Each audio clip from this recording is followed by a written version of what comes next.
Qu'est-ce qui vous a décidé à prendre cet arrêté inhabituel pour interdire une manifestation?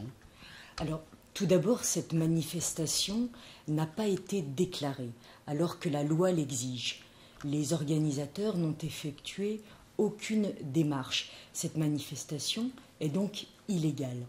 Malgré cela, l'État a pris l'initiative d'entrer en contact avec des associations pour leur proposer un parcours de manifestation autorisé. Cette proposition a malheureusement été rejetée. Tout a été fait pour que les opposants au projet CIGEO puissent manifester dans de bonnes conditions ce week-end. Donc, face à ce refus du dialogue, ma responsabilité, c'est de prendre en compte un risque de troubles graves à l'ordre public. Ce risque est avéré. Il est attendu un nombre important d'opposants, dont certains au profil extrêmement violent. Toutes les manifestations précédentes ont été violentes et ces derniers mois, ces dernières semaines, ces derniers jours ont été marqués par une escalade des dégradations, des agressions, des violences. Et puis enfin, l'intention des opposants est clairement affichée de reprendre le bois, le jug, par la force. Donc, ce ne serait pas responsable de laisser faire, de laisser s'organiser une manifestation dans de telles conditions. Comment allez-vous réagir si la manifestation a lieu malgré tout? Alors, nous avons clairement tracé les limites.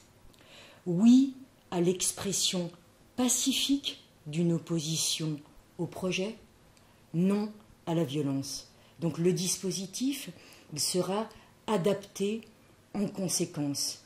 Il ne gênera pas un rassemblement pacifique, mais il sera réactif en cas d'incident. Qu'est-ce qui vous permet de dire que toute manifestation serait violente?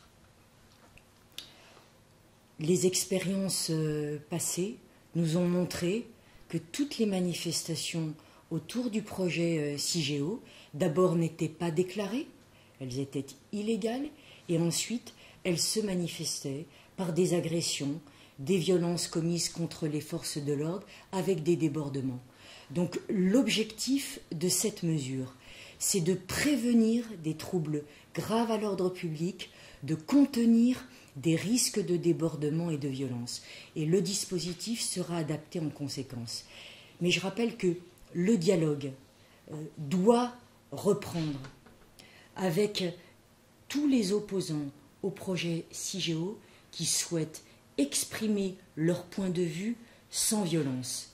Ma responsabilité, c'est à la fois de prévenir les violences, les risques de troubles à l'ordre public, de sécuriser les populations locales, de faire appliquer l'état de droit et les décisions de justice en empêchant une récupération du bois, mais c'est également de maintenir ouverte la voie du dialogue. Le projet CIGEO est actuellement dans une phase d'étude. Ces études doivent pouvoir se réaliser dans un contexte d'ordre public apaisé.